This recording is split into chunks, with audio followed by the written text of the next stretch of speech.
situation and very sick about it, unhappy about it. Have lots of feelings and ideas and thoughts about it. I am not all of one mind about it either. It's been kind of confusing for me to sort it out. So I'm doing a lot of listening on that right now. I was looking to see if Scotty was here because I was thinking about the New York mayoral race being tomorrow. Excuse me. Oh my goodness. Because I had noticed that there had been some major changes in that race over the last couple of days with Clinton having come out and support of Cuomo. Having pushed quite a ways ahead. And also some really ugly stuff being won at, I can't remember the name of the guy who's his main competitor. Right, the Indian guy, yeah. What's his name? You know what? I have the same issue. It's so I know it starts with an M. Mandani. Are we going over the New York race again? I wasn't here in the beginning. I was just bringing it up because I was saying. Well, I imagine Scotty is going to have a room. I'm going to send him a note. I hope he does.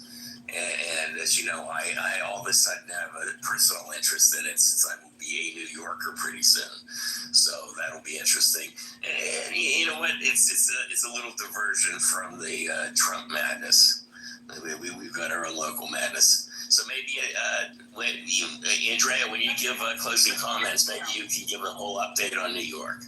Why don't you do that? That we're going to have the elections tomorrow. Mandami has, for the first time, taken the lead over Cuomo in the primary, and that people are saying that they're seeing more people turn out in primary than they remember. Young people across the board seem to be fired up about Mandami, and both Mandami and Cuomo, who are the front runners, have plans to run on different tickets if they don't make it through the primary. So the show isn't over, despite whatever outcome there is. Yeah. But I'm sure it will go to multiple rounds. Some are saying Brad Lander, who is positioning himself as a practical progressive, who is the current comptroller of New York City, who's running, the gentleman who got arrested, accompanying someone leaving an ICE hearing, Edgardo, whose last name I don't have, is said to be a high choice for a number 2 ranking, and that he might be able to do very well.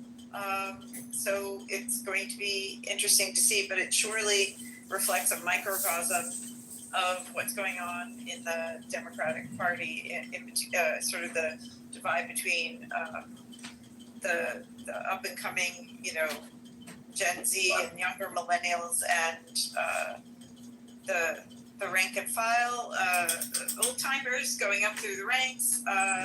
Tolerance for scandal and concern over Cuomo's record and treatment and harassment of women, even though he's been pushing back against that. Some people thinking he's the stronger candidate to fight against Trump with experience in doing that, and much more management experience to run the city.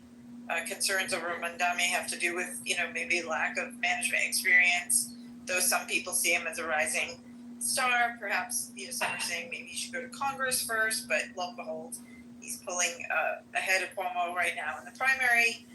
So I really can't wait to see what happens tomorrow. I'm definitely guessing it will go multiple rounds in ranked choice voting before we'll get, I think in the last one it went 7 rounds of tallying to see who the candidate was. I'm thinking it's going to be similar. A few rounds anyway. It's not going to be over. All right, thanks, Andrea.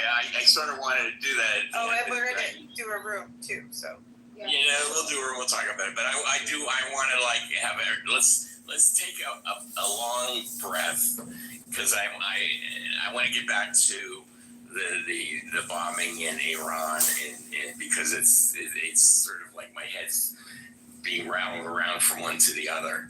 The New York thing is cool, but it's such a different conversation. So let's get back to the other one, and then hopefully we'll have a room about New York, and we can get into the nuts and bolts of that. Anyway, let's get back to.